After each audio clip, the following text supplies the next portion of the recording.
Hey guys, it's Eric here. Welcome back to another episode of the Engaging with Eric podcast. In this episode, I'm joined by Tomas F.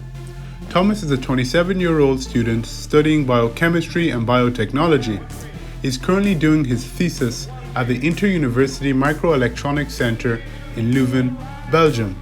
Tomas's interests are in IT and gaming, science, politics, philosophy, and riding his longboard. Tomas and I had an intriguing conversation about an array of different topics.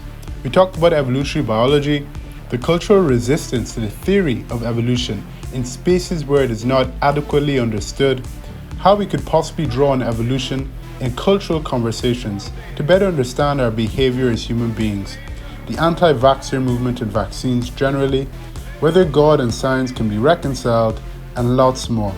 This is my first episode back after a considerable break, and I really enjoyed the conversation I had with Tomas. I'm really hoping that you do too. Without further ado, here it is. Hey guys, it's Eric here, and I'm back with another episode of Engaging with Eric, and today I have a very, very special guest.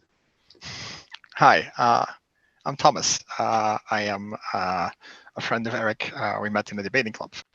Yes, so this is actually Tomas's research area, biotechnology. I have a lot of questions too, because Tomas's sphere of influence is in biotechnology, and that, of course, is related to biology. Generally speaking, I think, increased my interest in evolutionary biology recently, and read a couple of books and did a course. So I have some questions for Tomas when it comes to evolutionary biology, and also about God and religion, because we've seen, I think, over the past few years, increasing dialogue about the relationship or lack thereof between God and religion. Brief disclaimer, I make a slight mistake here in the podcast.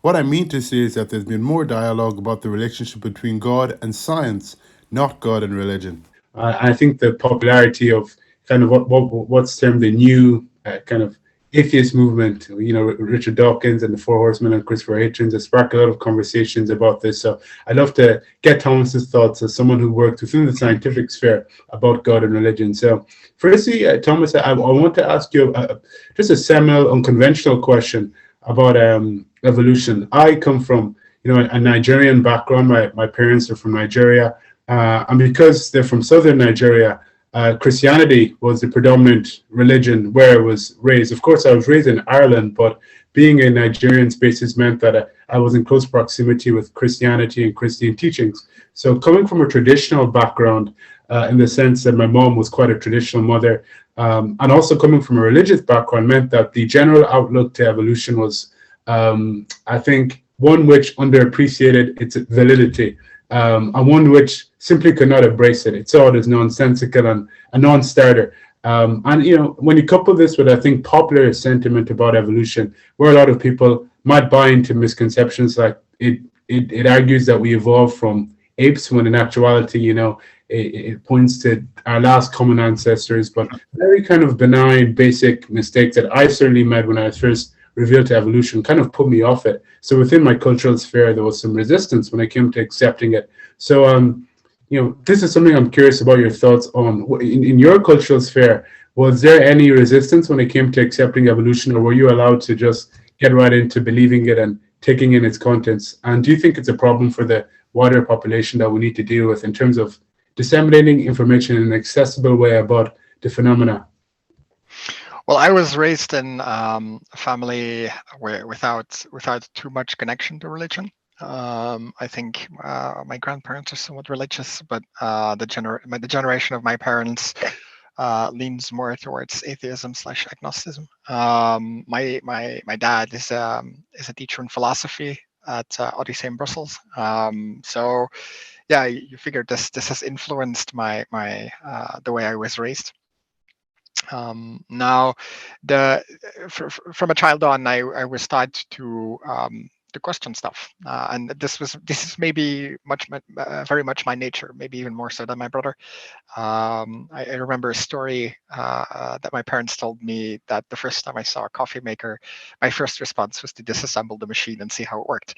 And yeah, the thing being, when you're raised with the natural reflex to question and to think about how do systems work, how does the world work, at some point you meet the question: is there a God, and how does this how does this fit into the scientific view? So I think that in my my personal background is more from a philosophical thinking perspective rather than from a believing perspective. And I don't think at least not in my direct environment, I don't think I was really I didn't really experience a conflict with those ideas, because there isn't really anyone in my family, or at least not to my knowledge, that follows creationism or other theories.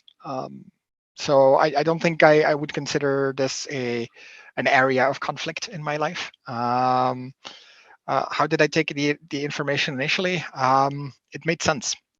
So the fundamental principles under evolution, survival of the fittest, which does not necessarily mean the strongest, but the best adapted to its environment.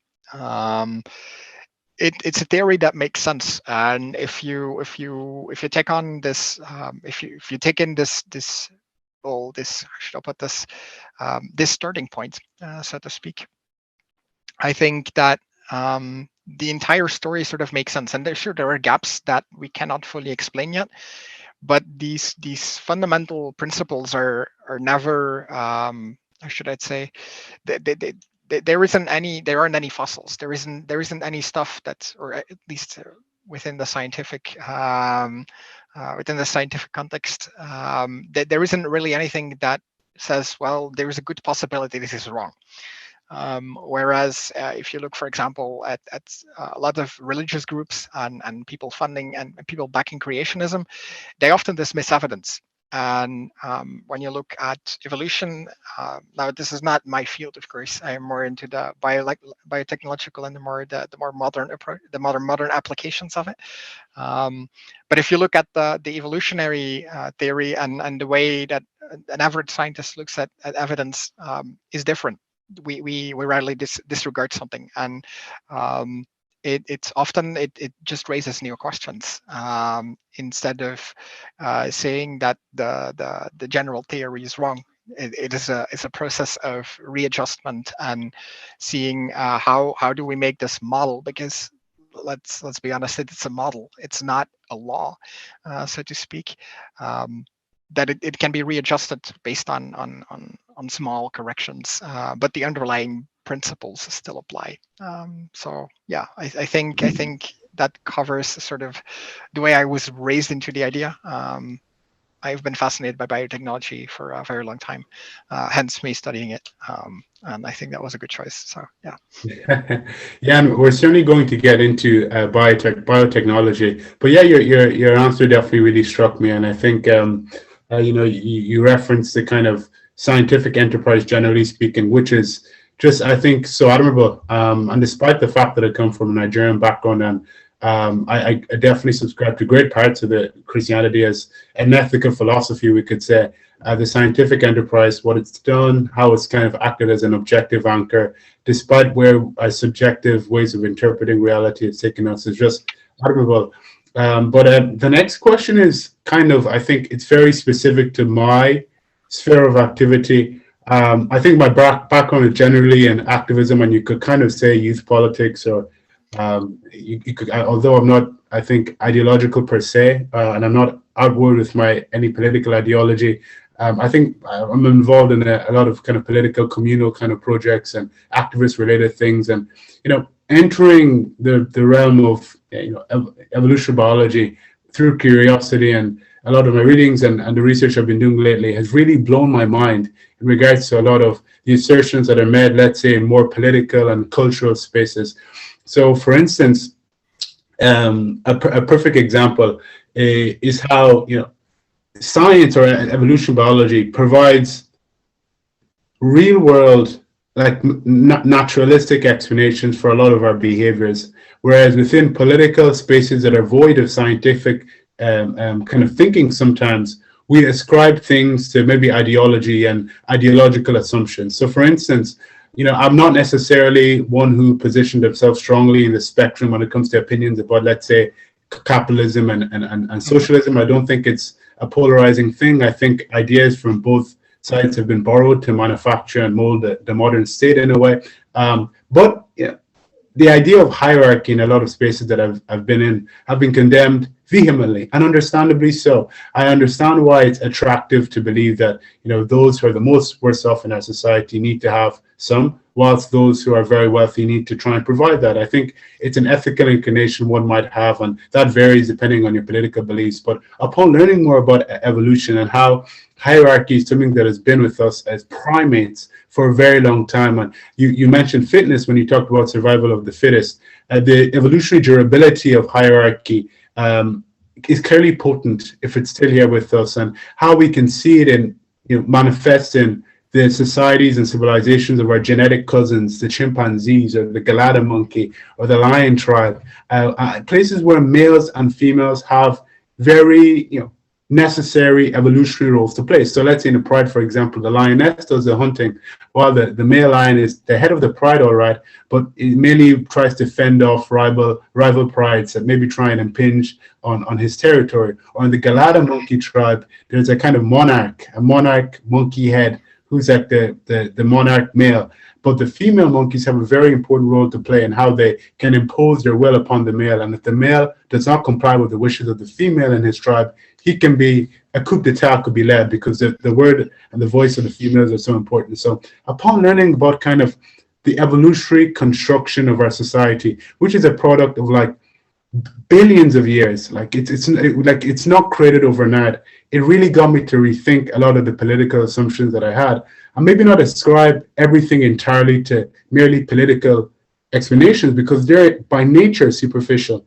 And evolutionary explanations, they speak more to the structure that undergirds the way that we behave. And this was mind-blowing for me. So I just want to ask you in this context, do you think we need to draw more on evolution to kind of contextualize social phenomena, so we're able to say he might behave in that way, or she, like let's say sexual selection, for example, she might be a bit more picky about who she picks to marry because she wants to propagate her genes, and because of the amount of time she has to invest in rearing a child and raising a child, it means that she has to make a good choice. This is the theory of sexual selection. That to me, it seems like a reasonable thing to rely on, but it's not in the popular lexicon. So do you think more needs to be done to bring it into like political, cultural spaces, so we're able to see things in scientific ways as well as political ways, you could say?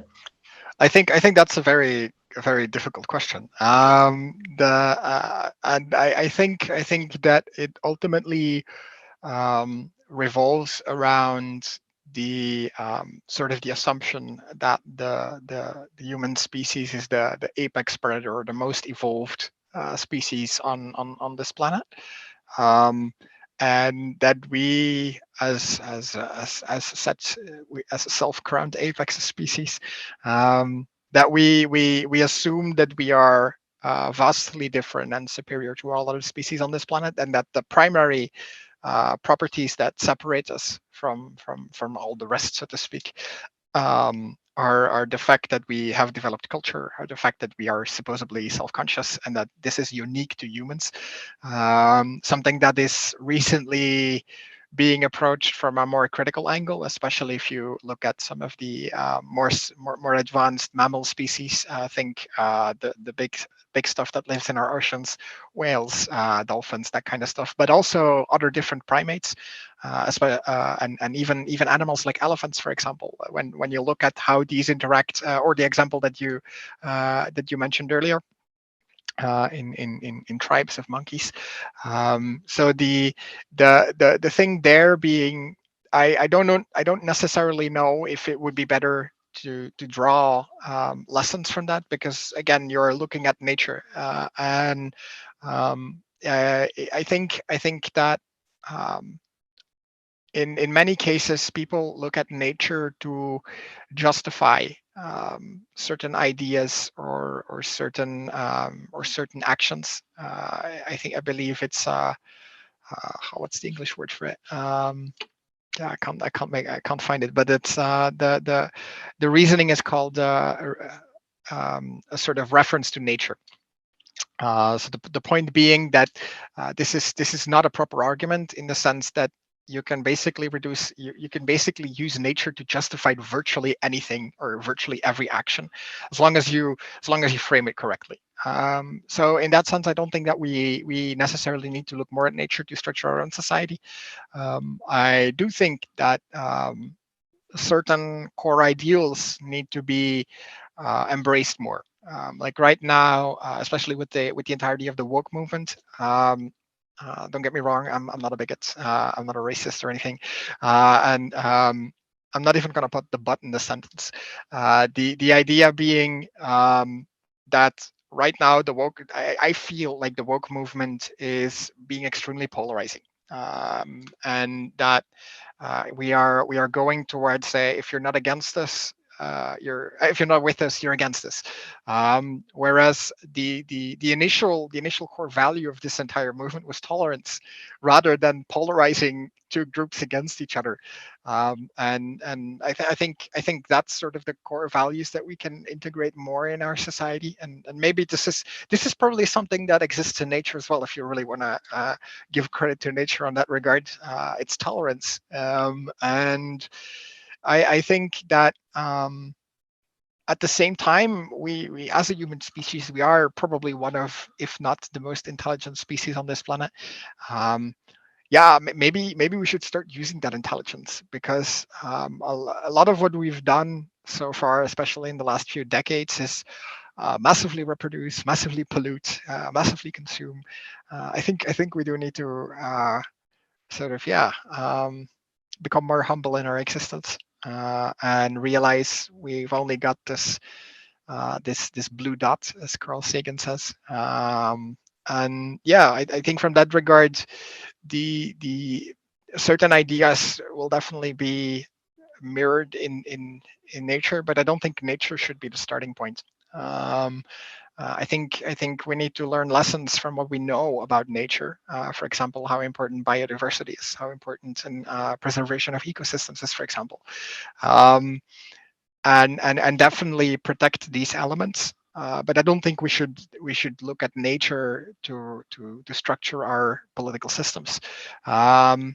Maybe the only real lesson we need to draw from nature is that there are limits to systems, and that the ideas of limitless growth, as our current neoliberal economists think, are maybe not as valid as we want them to be, and that we will hit the ceiling in, I'm afraid, a relatively short time span, especially if we look at the history of mankind and civilization. So yeah, I'm a bit grim about the future, but yeah, well, we'll see what it brings.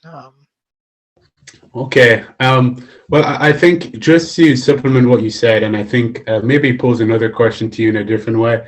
I wholeheartedly kind of subscribe to what you said there. I think sometimes you see attempts from people to maybe justify particular political ideologies by wholly relying on nature, to say that it exists this way in nature, and because we're animalistic entities fundamentally, therefore it definitely suggests that this way of acting or behaving holds value. But I think the flagrant mistake that makes, which you reference, is that it completely disregards the gift of consciousness that we have, which has allowed us to develop in the manner that we have, the trajectory that we've developed in, but also to produce ideas that are contrary to anything that can be seen in nature, despite similarities in some areas.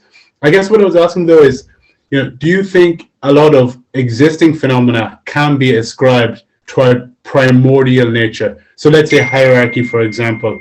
Again, I would have once maybe ascribed this. I would have once ascribed a wholly political definition to it and an explanation for it. I might, if you look at, for instance, I don't know, let's say Marxism, it kind of relies on power relations to explain hierarchy, or whether particular political theories, it might ascribe it to certain other things.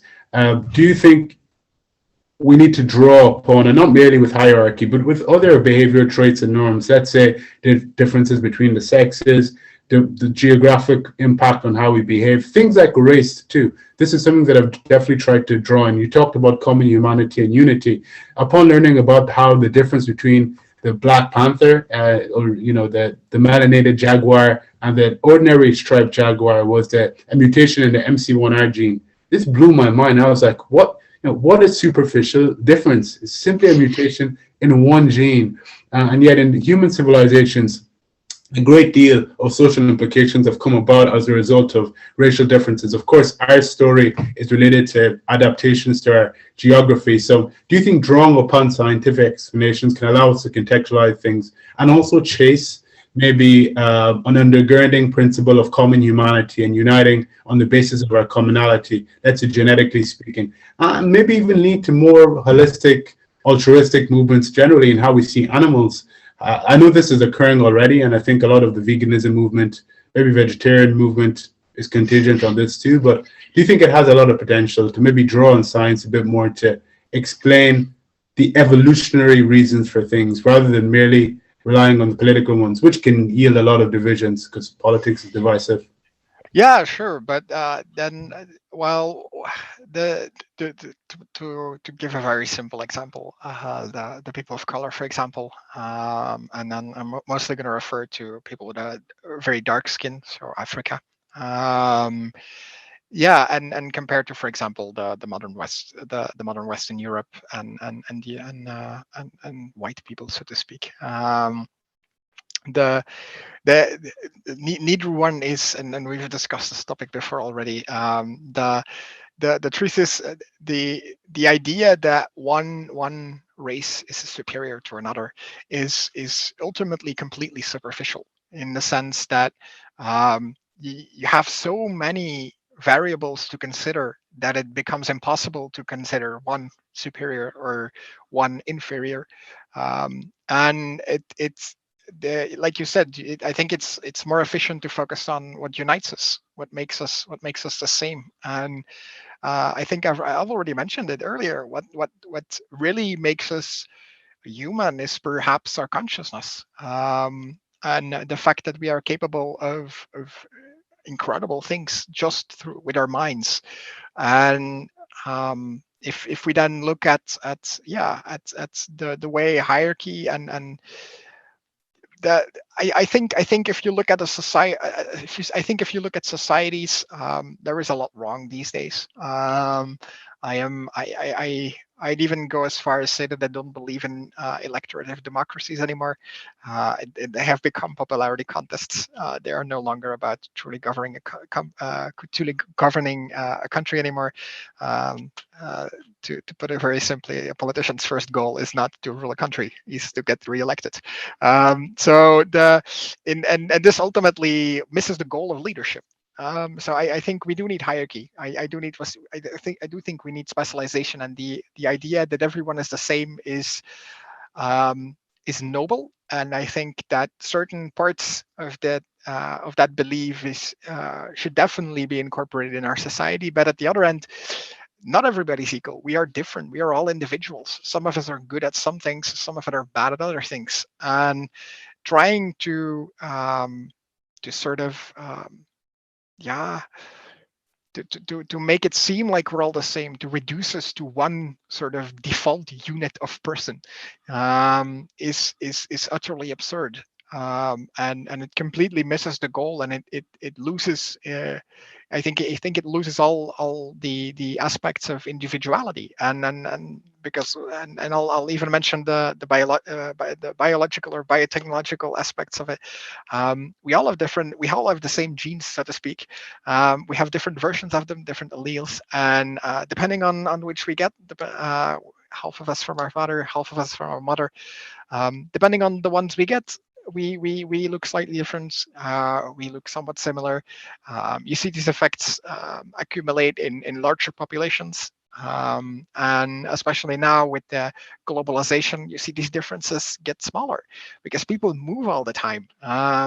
Cultures mix, and you get a whole new level of diversity that, if you go back 100 years, was completely unimaginable. So from that aspect, I think that Yeah, we need to focus on what we can do with our minds. We need to focus on how can how can we give everyone a life that's worth living, rather than to focus on the differences between us, or on what 90% of the world needs. It's about everyone. It's about being inclusive while not being so oppressive in its inclusivity that it completely eliminates any resilience or any willingness to bear this inclusivity. And as a person who has some experience with you with this, I can tell you from, yeah, it's about finding the middle ground. How much can I ask from my environment? How much can you give? How much can you contribute to adapting and bridging the differences, and trying to meet in the middle? And it doesn't always have to be in the middle. For some people, it's easier to meet further out. Some people have difficulties building half of that bridge, so maybe we can give them a bit more. So yeah, I think it's about connecting with other people, and making it bearable for everyone, rather than focusing on just ourselves. We live on this tiny blue speck in this huge universe. We've only got one blue speck. We all have to share it, and especially if you look at the wealth inequality, the growing wealth inequality, both in Europe and especially in the US now, but also in the rest of the world. Just comparing nations in itself as a whole, um, we have we still have a long way to go, to give everybody a decent standard of living. Yeah, and I think a risk that always arises when I think there's an excessive reliance on nature to maybe explain or justify things is I think it can sometimes creep into the zone of genetic determinism, like a toxic type of genetic determinism and eugenics and assumptions that are made about people, let's say, because of the color of their skin or their background, in regards to outcomes that are quite anti-scientific but also restrictive. But you touched on a lot there, a lot of really good things I hope for us to get into soon. One of those things being about how hierarchy is necessary and important because we're all individuals, good at some things, bad at other things, and that implicitly brings into the fore the theory of competition, which is derived from Darwinian natural selection. About how there's resources and different organisms and species compete, and how usually it's at the expense of the other. And this is simply how it works. And I remember upon learning a bit more about evolution, the idea of infinite resources was talked about, and how if there was an infinite supply of resources, organisms would still find a way to compete because they'd be unsatisfied with their lot. They would want more. These kind of explanations I think are fascinating, and again, not to be excessively reliant on nature, I think is important. But something that has fascinated me, as I said earlier, was just the idea of drawing upon it a tad bit more to explain a lot of our behavior. And of course, we do this through science. We do this a lot. It's why the area of psychology, behavioral sciences exists, but within political discussion more, just maybe being able to situate our activity upon a scientific spectrum to understand it, whilst understanding cultural phenomena and its influences, because it's something that I certainly didn't adhere to. But the next question I have for you is actually in the area of biotechnology. Of course, biotechnology is cool for me when it comes to the fascinating areas like cloning, I know other things too, but I firstly actually want to ask you about vaccines during the era of COVID-19 and the anti-vaccine sentiment. Firstly, and this is not necessarily directly correlated to biotechnology, but how did you interpret the anti-vaccine sentiment within the age or the period of COVID-19 kind of news when it first hit us? Because for me personally speaking, and I think this is partly attributable to my cultural background, I was revealed to a lot of people who were quite skeptical about vaccines because they didn't know much about vaccines. This was in one space, but then in another space, in the more political spaces I was in and social spaces I was in with friends that are interested in what I'm interested in, and also Twitter, which of course is a guaranteed supply of questionable opinions and views and judgmentalism at times. But I saw a lot of people demonizing, people who didn't believe in vaccines. Then there was a third group who we could probably say, like the Romans who utilized Christianity to establish the idea of the divine monarch, utilized the fears and the angst and the confusion from the former group that I mentioned to try and garner support for their movements and their causes, and kind of reverted to a sadistic style of populism to gain from. And I was just in the middle of all of this, understanding how vaccines are important, understanding the effect that they can have for us and the amazing, immense effect they've had on the human civilization thus far, but also seeing people who were confused and being demonized by those who were ostensibly well-intentioned. So it was quite an annoying period of time for me, where a lot of bridges were not built and gaps were not covered to promulgate understanding when it came to science and vaccines. And in Ireland, we didn't generally see any. I saw so much said about vaccines, but I didn't see one video on what a vaccine is, how it's composed, what it does within our bodies. There's nothing to promote accessibility when it comes to understanding of the science. And this can be detrimental. So from your perspective, where you're situated, Belgium, how did you see the whole anti-vaxxer movement and everything surrounded it? What was your perspective as an insider and someone who's knowledgeable in the area? Well, you've touched on a few topics. The first thing is, I come from a family in which one pair of grandparents was highly educated, the other one was uneducated. But like the generation of my parents on both sides, all university. So they all had a big well, not necessarily scientific, but an intellectual background. So there weren't any anti-vaxxers in my direct environment. Except for one, and that was only half an anti-vaxxer, and that's my mom, because she is very skeptical towards the pharma, and I sort of agree with this, or I understand the sentiment. I don't necessarily agree with it, but I understand it, in the sense that a lot of pharma companies, the way they operate, the sometimes astronomical margins they take on meds, are highly unethical, and there has been more and more resistance to this in the recent times, especially with research that's government funded. The core idea being that, if a pharma company tries to make 10 different meds, only a few of those will succeed, and you need to recoup the cost of all 10 when it comes to research. But the reality is that it's not just about recouping those costs, it's also making a profit. And as a private company, you are, of course, entitled to make a profit. The question is, how big can this be proportional? And this is purely an ethical question. I live in Belgium, a country where we have a very, very good social security. This often leads to sort of discussions because the government pays for our meds. We pay the government with taxes, of course.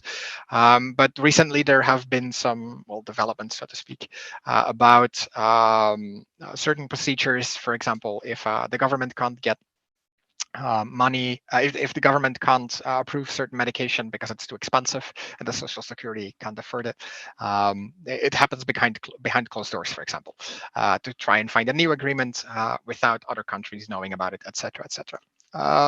So there has been a lot of skepticism about this entire pharma industry, and then this pharma industry says, oh well, we're going to make vaccines and we're suddenly going to shorten the testing time by a factor of 5. So yeah, of course, people are going to start to be skeptical if you cut down this testing time dramatically. The reality is that most of this testing time that was cut down is just red tape and administrative processes that got priority and didn't sit in the bureaucracy for a few years.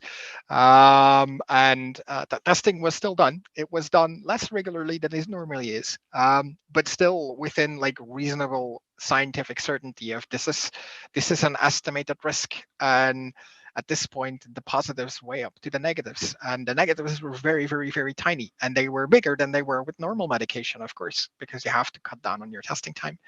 Um, However, we got lucky because like a few years before, a few years prior, and I don't even know if it's years, could be less.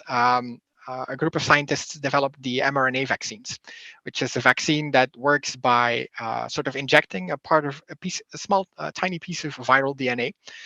So normally a virus contains the entire code, including the genetic material that codes for proteins that, for example, shut down cellular metabolism, and that focus on that basically command the cell, stop doing whatever you're doing, copy me, and that's everything the cell does.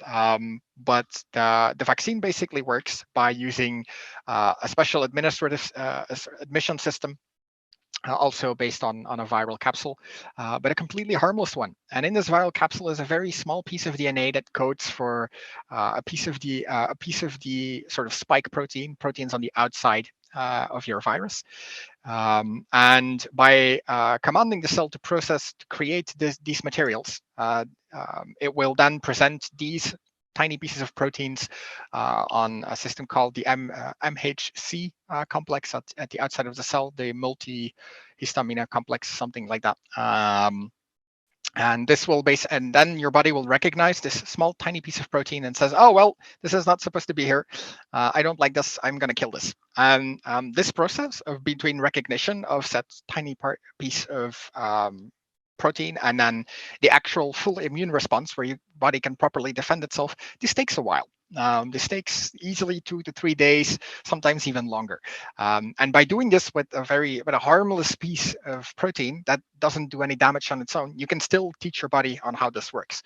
So we got lucky, and the fact that we have this technology now means we were able to relatively quickly produce vaccines against the COVID virus. Now the thing being, combined with the skepticism of against pharma, and then saying, oh well, we got the quick solution. A lot of people were skeptical, and then combine this with the fact that basically everyone's indoor and everybody's on social media, and you have all these tiny rooms with a lot of very, very vocal people saying that it's bad and not being able to provide proper evidence. But who cares about evidence, right? These people are just the people that want to voice their opinion, and they want to be confirmed in their beliefs. And you have this in pretty much any sort of extreme view. It doesn't matter whether it's anti-vax, extreme left, extreme right. Pretty much every extreme and conspiracy-ish related community will have this pattern of people being in an online community where they basically reinforce each other's views, and then everybody who questions this views is kicked out of this community. So you have this more and more polarizing view that makes the problem worse and worse and worse. And add on this the whole lot of misinformation that's being spread. That's very, very hard to control because misinformation spreads quicker than actual information. Social media benefits from this because it generates them more money, so they're not really inclined to sort of go and step on the brakes regarding the spread of misinformation, even though they are saying they do. I think we have to take this with a grain of salt, and this creates an enormous polarity. Like you mentioned, you have on one end you have the group like me that says, well, yeah, vaccines are good, they'll protect you, and then mostly they'll protect everyone else. Don't take the vaccine for yourself, take it for everyone else. Especially when you're my age, when you're not even 30 yet, you're sort of healthy, you're not overweight, you don't have specific risk factors. Yeah, I mean, I can still get sick from COVID and I can still die from it if I'm really, really unlucky. But statistically speaking, I should be fine. However, I didn't take the vaccine for myself. I took it for everyone else because when a lot of people are vaccinated, they don't only protect themselves, they also protect everyone else. And that's where the problem with anti-vaxxer starts, because these people are making a decision that does not only affect themselves, but also affects others. And then it becomes really hard to find a balance between personal liberty and not endangering other people. And this is a team that's actually broader than just anti-vax. You can also apply this, for example, to environmental sustainability, for example. I can pollute as much as I want, and it will not have a measurable impact on the global planet. The problem is if everyone does this, it will have a measurable impact. And my own behavior can't correct the behavior of other people. So we have a collective responsibility. And how do you deal with the fact with people that do not have this, that do not feel like taking up this responsibility? Can you inform them?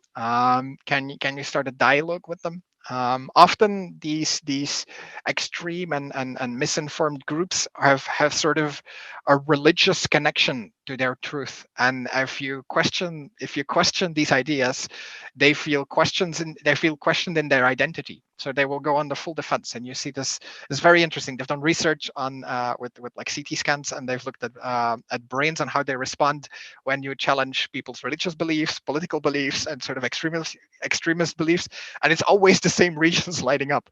So it's very closely tied into who we are, our identity. And to question these things is to question our identity. So how can you start a dialogue with these people? How can you help them to sort of see the truth, and the truth even being a relative term? How can you start a nuisance discussion with somebody who is not willing, or when both parties in this case, this is maybe even because I am sort of indoctrinated in the scientific culture as well. How can you start a discussion when two people have such opposing views and neither of them is willing to move an inch, and each side is completely convinced that they are right? So this is a very hard topic to move. It's very relevant even in today. A few days ago, the group of the in Antwerp, regarding the hospitals, for example, they now said that they will no longer allow you to work if you're not vaccinated. And this created an entire media shitstorm. Is this allowed? Is this legally enforceable? How big is the legal exposure? And I don't get me wrong. I think it's a very good decision. You should not be working in healthcare if you're not vaccinated. One, for yourself, and two, especially for everyone else who you're treating. You're literally endangering them if they're not vaccinated. So of course these people shouldn't be able to work there. But how can you sort of put this in legal text in a way that it does not endanger our personal liberties, especially as somebody with deeply involved in privacy, personal liberties? I don't like the fact that my fingerprint is on my ID card, for example. The Privacy Commission in Belgium says, no, this is a bad idea. Politicians did it anyway. So the thing being, it's difficult to find middle ground. Often polarized views, and I think I've covered most of your question. Then I don't know if there are any topics I missed. Not at all. You certainly did, and you definitely provided a lot of food for thought. I think I somewhat mischaracterized the three parties that you brilliantly referred to in your response. I think on the one hand, you had from my interactions, people who genuinely did not necessarily comply with the mandate, kind of communal mandate to take the vaccine. These are the type of people I interacted with, let's say, in the town that I come from in Ireland, many of whom are from working class backgrounds, some of whom come from particular cultural spaces, which does not prioritize science. And unironically, a lot of these people would be the same people to not, let's say, believe in evolution, because there's no cultural incentive within the space that they're in to think about it, let alone believe in it. And all of a sudden, they're being asked to take vaccines. Now, me being who I am, knowing about what the vaccine does, believing in and admiring the scientific enterprise, and kind of looking at developments when it comes to medicines as much as I possibly can, especially when it comes to the positive effects it has on us and the positive effects it can have globally speaking, let's say across the world, particularly in poor regions.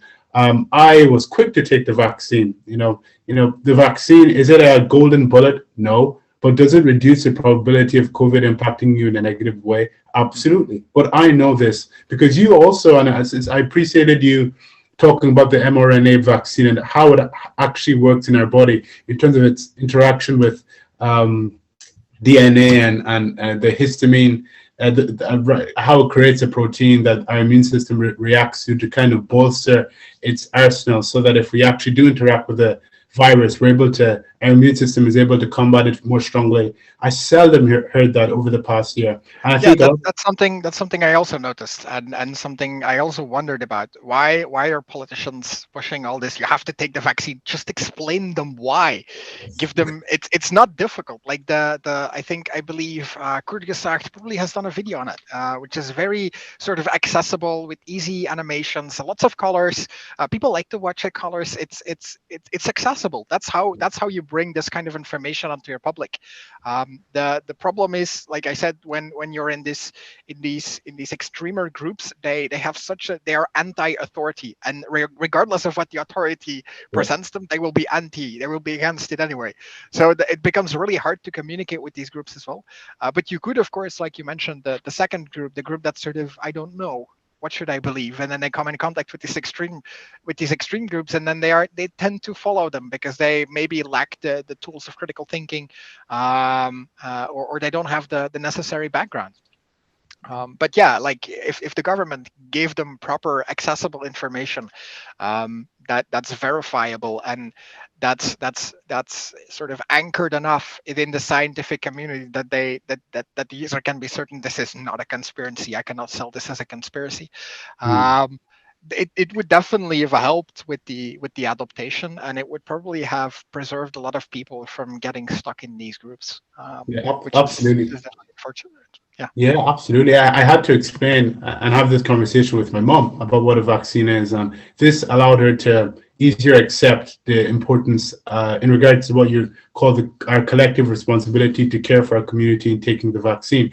And where I think I went wrong, I said I mischaracterized the three parties is in speaking about the opportunistic, populistic kind of group in terms of the representatives within it, the public representatives, but also on the ground people who genuinely are against authority for reasons that have less to do with COVID than to do with their own political positions, and would have been against the vaccine anyways. So yes, I think it was an issue that wasn't necessarily approached in the right way, but something that is going to allow us to very nicely segue into our next question is an aspect that I think has existed throughout our conversations thus far in regards to our values and in regards to what we can religiously subscribe to, not necessarily in terms of religion per se, but in terms of what we commit to regarding belief, and also in terms of how that influences our behavior. And that's the topic of religion. So, of course, you come from a scientific background, and you said that you grew up in a relatively atheistic household. This can be completely juxtaposed with my upbringing. I came up in a Nigerian household, and Christianity was a heavy influence in my life, mainly because of my community, less so because of my household. It wasn't because my household was not a Christian one, but because those around my household were staunchly Christian, whereas my mom was Christian, but was very open-minded also, and allowed me to explore different things and ask any question that I wanted, because she was as skeptical as I was, which was a great privilege to me, because I think it allows me to have this conversation with you. Because if I was as staunch as my communal surroundings, I wouldn't be as keen to speak about evolution in the manner that I speak about it, I think, with you as I am.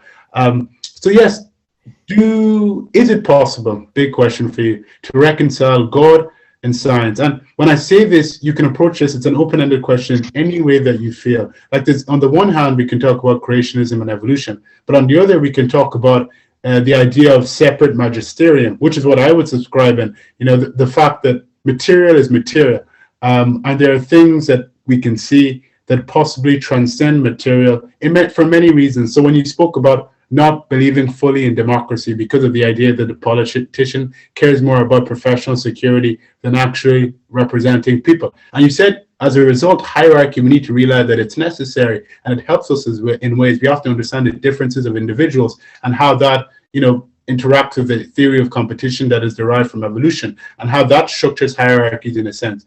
But shouldn't hierarchies be shaped and molded by values that can allow us to live in a manner that we can be proud of, and in a manner that I think is fit and durable in regards to our evolutionary nature, that allows us to progress and evolve in ways that I think brings the best out of us? Because a critique that I think is regularly used in debates about atheism and Christianity or religion generally is the idea of objective moral values. And I'm not going to refer to that here completely.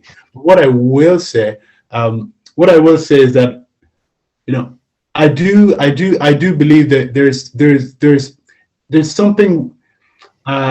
It's worth seeing something more than the material, I think, in terms of how we think of the world. And purpose and meaning, I've come to this conclusion recently, can't fully be ascribed to science or evolutionary explanations. I think even the Greek philosophers of antiquity, Aristotle and Plato, in how they spoke of things, they spoke of the spiritual realm to a certain extent. Stoic philosophy also refers to the providence, because there has to be something greater than us. I think, regardless of how we define it, and I know there are scientific attempts to define it. Sam Harris tries to say that, you know, our morality can be shaped around what can minimize the amount of pain and suffering within the world.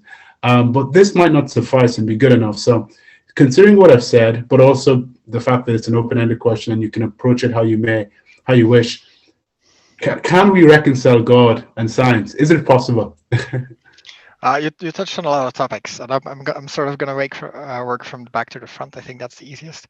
I think I sort of have to think about a video I saw for some science convention with some popular science guys, including Bill Nye and what's the other one? Yeah, I can't even remember his name. And at some point the question was asked, "What's the nature of consciousness?" And will this be something that we that we will solve in the next few decades? I found this very intriguing, and they sort of laughed about it. And the guy then said, he first made a comparison about some scientific models in regard to, for example, how mercury works. It's a liquid metal, and that we didn't really understand at the time. Well, at the time, we're speaking a whole long time ago, about how it specifically worked. And that he then explains that, well, the initial models were all completely wrong, and that he basically goes to say, what's the nature of consciousness? Maybe that's not even the right question. And I really like this approach, because consciousness has been baffling us for a while. And it's the source of all the questions that you just mentioned, and the thing being there, values, etc., and what's purpose, what's meaning. I am somebody who sort of leans towards nihilism and chaos theory in that regard. This is one big universe. We just happen to be here, and we happen to be observing that we exist. But that's only because we exist. And if we wouldn't exist, this universe would be, for the most part, the same. If you look at our impact on a galactic, on a universal scale, it's tiny. We're tinier than the tiniest speck of dust, so to speak. So the sort of I don't know, egocentric or human or anthropocentric views that that we are somehow special and that everything needs to have meaning or purpose. I don't subscribe to these ideas. I subscribe to the concept of sort of the survival of information theory. And in that regard, I like to refer to my favorite movie of all time, The Ghost in the Shell, not the horrible live action they did with the less horrible Scarlett Johansson, but the original anime movie. I think it's 1984 or something around that time, or 1995. I don't know, something just before the switching of Melania. Yeah, I'd love to chime in just briefly in regard to what you said there, because I think there's a lot of potentiality with these conversations, and they really can divert in any which way that we choose. But so you mentioned chaos, and I think I'm glad that you did, and it's something that we actually mentioned in our private discussion when we briefly touched on this topic prior to this discussion. And you know, there in a lot of kind of ancient religious cultures, including the Bible, and I think this has been popularized by the clinical psychologist and the kind of popular public intellectual Jordan B. Peterson. He has a book called 12 Rules for Life, An Antidote to Chaos. And in the book, he does nothing but point towards the kind of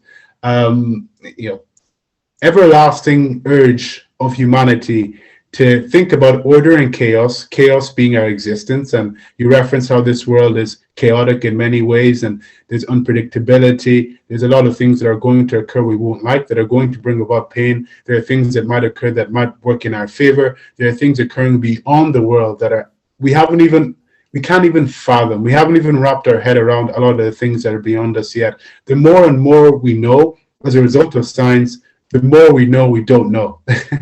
So it's chaotic, to say the least. And the nihilistic philosophy, I think at its most extreme, would not be good in an existential context for everybody. So order needs to be brought about. And you're a very smart individual. You're studying biotechnology, doing a lot of fantastic research in the area too. And you have a lot of capabilities and competencies, and you're smiling, and you're a positive guy, generally speaking. You're always smiling when I see you. So that implies to me a sense of order. There needs to be order to mitigate the chaos around us, because if there's no order, if there's no perfect equilibrium struck between the two, things go crazy. And I think something that has been argued by Peterson, but also by other people who he's referenced and quoted and gained inspiration from, is the fact that order in excess is bad. Because when order, and this is the fault of religion in my view, when it gets incredibly dogmatic, when religion advocates, for instance, for the idea of purity. So for the Inquisition, for instance, where blood was taken, and if you didn't have quote unquote Christian blood, you were persecuted. Or if you came from a religious minority, you were treated to in a morally regrettable and reprehensible way. This is order taken too far. Or even ideologically speaking, Nazi Germany, it's an example when order is taken to its extremities, and where it inflicts a lot of pain upon people. But perfectly balancing chaos and order, where we have chaos and we appreciate chaos because it's not totally bad, but we also appreciate the need for us to structure our society in a way that's based upon fundamental values that can guide us in a manner that is effective.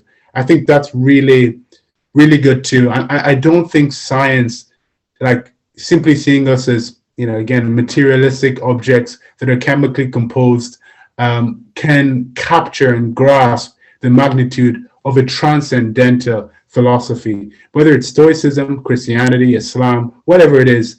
And this is why I think God as a concept, something that is beyond us, is really appreciable. And the last thing I'll say before I let you chime in, I spoke to my little brother about this recently, actually, and when I was talking about a similar topic. And I spoke of how when we were younger, we used to fight all the time. And we used to give our mom a lot of hassle. She used to have to try and intervene, of course, and stop our fights. But anytime she did, we always stopped. But if our age mate tried to intervene, our peer tried to come in and be like, Eric, Shadrach, stop fighting, we'd be like, if you don't cease to try and stop us fighting, we're going to hit you too. So you better know your role. But as soon as our mom, something that was bigger than us in every such way intervened, we were like, whoa, okay, that's authority. I have to stop. So maybe we need a North Star that's composed of values that are rooted in particular traditions, a singular religious tradition or more, that allows us to guide our way in an orderly fashion, despite the chaos that's around us. So, yeah, I wonder what your thoughts are on I don't think I necessarily agree. The thing I was going to reference, the Ghost in the Shell movie, it's 1995, by the way. It's there at some point there's an entity in the movie that basically compares or that sort of declares that it is sentient, and it's supposedly an AI. It's not entirely sure. And one of the people there challenges it and says, "No, you're just programmed to preserve yourself." In which it sort of returns the question and says, "Yes, but that's life in itself." It basically elaborates and says, "Well, yeah, DNA is just a program." That needs to preserve itself, and if this is sort of an approach that you can look at in this entirety, in this chaotic view, and that's one of the ideas that really sort of forms me at my core, so to speak. That this universe exists for no reason, and we exist for it purely exist in it purely by coincidence.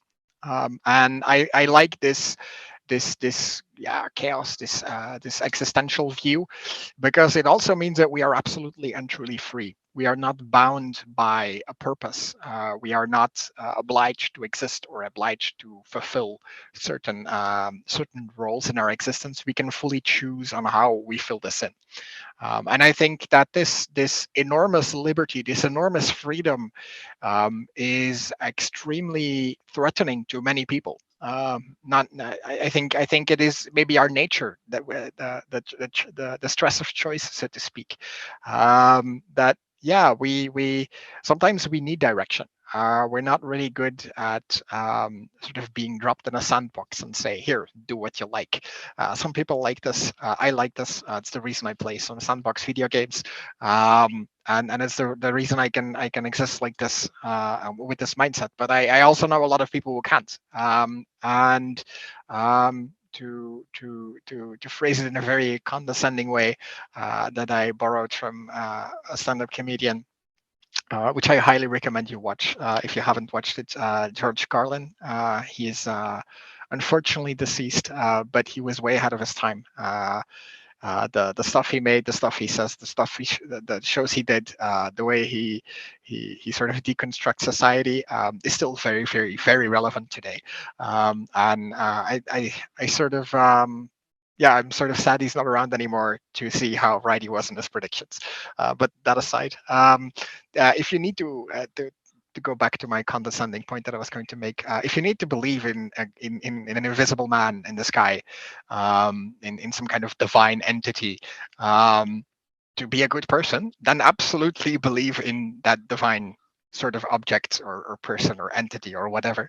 But I don't think it should be a necessity to sort of to be a good person. And when it comes to values and sort of moral views and moral guidelines, which is also something you touched on, I think that on one end it should be our liberty, our freedom to decide those for ourselves. On the other hand, the the the the question is, what happens if everybody decides their own morality? People that are, for example, very or not that empathic. If I can, for example, not see how my actions negatively affect other people, I don't have a stimulus to not have this behavior, especially if it benefits me. And we already see this in society today, that behavior that promotes or that is good for ourselves, as long as we're not too confronted with how it affects other things, we like to exhibit this behavior. A very nice example, and you already touched on it, is animals, and how eating animals has a set of effects. For example, the completely industrialized meat production, but also the environment, etc. As when you are eating that delicious steak, you're not confronted with these for example, these two processes. If if you force a person who's eating a steak to watch videos of the actual effects of their steak, they will probably not enjoy it as much. And I'm not advocating that you should do this. I think that would be utterly cruel, and it would ruin a very good steak. But at the same time, um, we should take more responsibility about our actions, and I don't think we necessarily need the sort of religious guidance for it. It might be driven from a cultural point. But I don't know if religion is necessarily the way to go in that, because religion is generally not that how should I say, not that open to change. These religion is relatively rigid, whereas cultural values and moral ideas, they can shift in a society. Now this is also a slow process sometimes, or a difficult process, as we see with the sort of woke movement these days. So I don't think there is a perfect solution, but I would say that religion holds a lot of risks that other approaches do not necessarily hold. I think that's something important to consider. I was going to say something else, but I think I lost track of thoughts. No, that's okay. And yeah, you made some really moving points. I think the solipsism and the self-centeredness point that you made in regards to a religious interpretation of the world, but generally the way we think as human beings about the world, the idea that the universe revolves around us, we implicitly suggest this sometimes. And I think the more you learn again about the universe and about the world, the more this idea is debunked quickly. And that's scary, and I think this is why a lot of us, are resistful when it comes to embracing this, because it's scary to think about the fact that we're merely stardust, existing as we are, who have evolved over a long, strenuous, painstaking period of time, billions of years to get to this point, who will live short lives and possibly give way as a species at some point in the future. It's a really scary idea and scary concept. And this, I think, invokes chaos within our mind, just in and of itself, without even getting to experiential reasons for chaos. And this is possibly why people cling on to religion. I really actually was struck by something you said about the woke movement. I've actually spoke about this in the podcast in the past. I think there's a lot of problems with the dialogue around this issue at this time in America with the whole anti-woke crowd, but also the woke thing too. But generally speaking, I like to talk about maybe not excessive forms of activism per se, but styles of activism that might not be very helpful. Let's say virtual signaling online, things like cancel culture. I'm completely against this for many reasons. But many people have interpreted this as a result or consequences of the increased secularization within Western Europe, but generally within the Western world. And I haven't necessarily fully subscribed to this, but what you said about culture was really interesting, how culture evolves and grows. And this is a different way to theoretically interpret, let's say, things like maybe the wokeism, as people call it. Maybe it's just the stage that the culture is at. Martin Luther King actually once said that the moral arc of history tilts towards justice gradually. And that arc, of course, is torn through into the institution of slavery, torn through segregation, eugenics, and Nazism. And maybe just adjust the point that it's at, and it's going to get us elsewhere. So it was fantastic, yes, hearing your thoughts on this particular subject. And before I leave the subject, I also want to mention that I recently finished reading Marcus Aurelius' Meditations.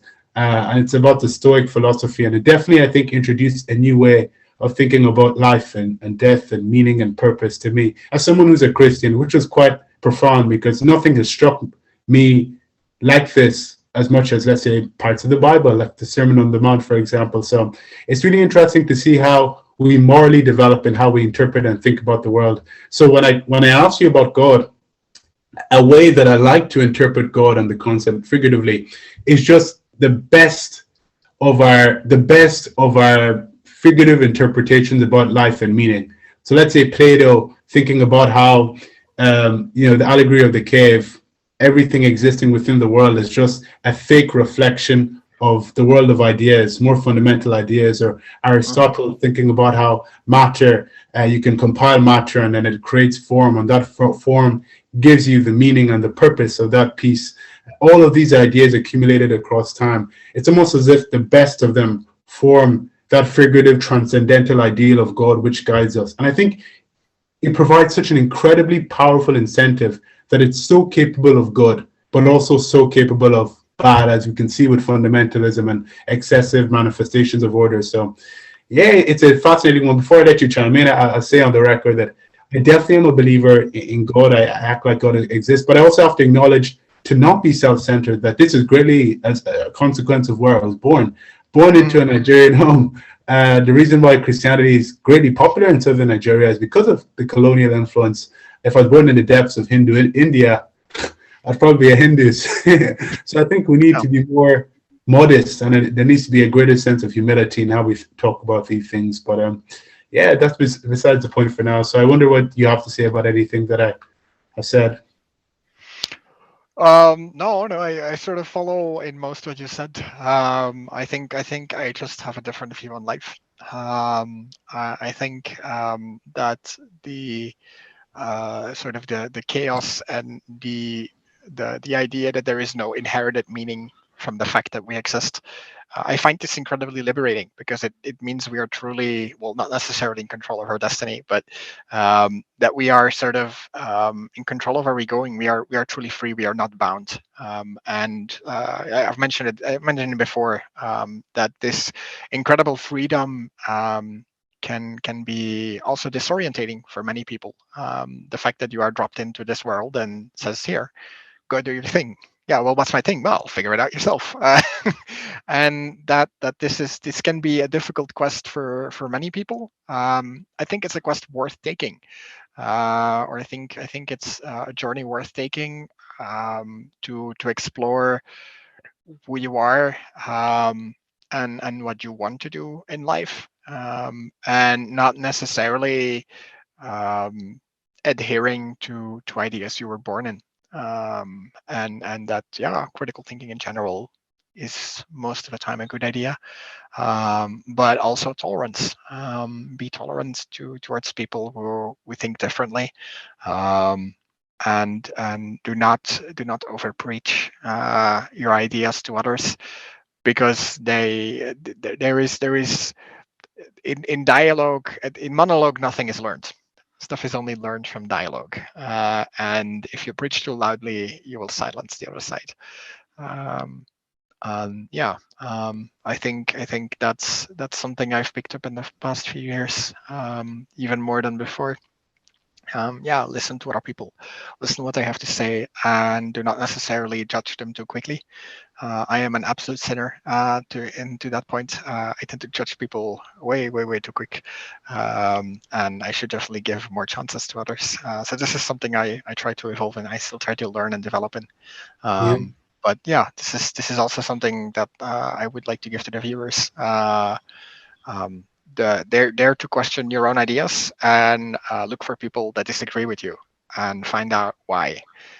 Because they may it doesn't it's not about being right. It's not about you being right. It's about getting closer to the truth. And sometimes this takes being wrong, and admitting that you're wrong. But yeah, I think that the process of learning in itself is a very beautiful one. I think maybe that's if we are going to talk about the purpose of life, maybe that is the purpose of life: learning, understanding, growing our collective knowledge. And yeah, I'm doing what I can as a biotechnologist. So yeah. All right. That's amazing. Yeah, I think on that note, we can definitely close our conversation Yeah. and this episode of the podcast. Thomas, I don't think you're on social media. I was going to plug you there.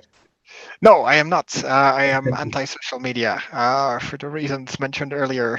They tend to reinforce our own views. I'm also sort of tied to privacy. Yeah, So, yeah. yeah. Well, I hope you all took something from this conversation because I certainly did. So thank you so much for coming on, Thomas. It was a fantastic conversation, and hopefully we'll have you back on again in the future. Yeah. Thank you for having me. I had a lovely time.